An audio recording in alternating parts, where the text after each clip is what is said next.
Mosé, littéralement traduit en swahili, vieux, Laurent Désiré Kabila a été assassiné au Palais des Marbres à Kinshasa par son garde du corps un certain 16 janvier 2001.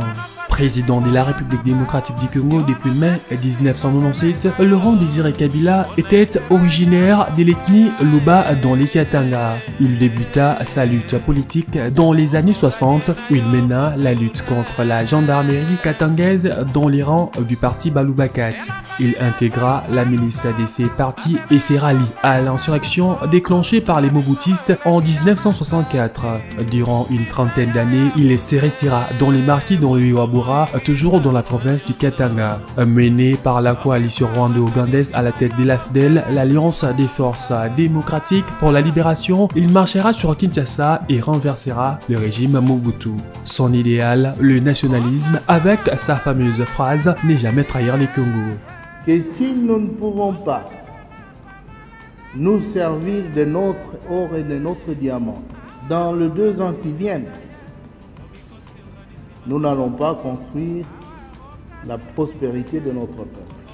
Il n'y aura pas assez d'écoles, pas assez d'hôpitaux, une vie décente serait difficile, on continuerait à croupir dans la misère.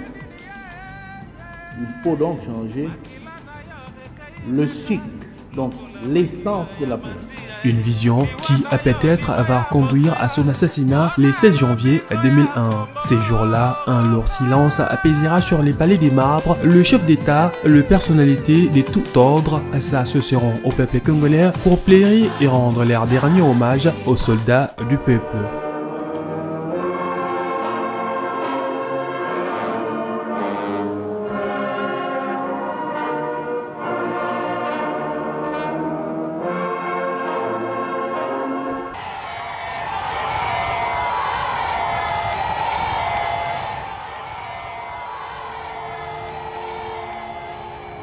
« 24 ans après, Mosé Laurent Désiré Kabila est certes parti, mais son idéologie restera à jamais ancrée dans la mémoire collective des Congolais.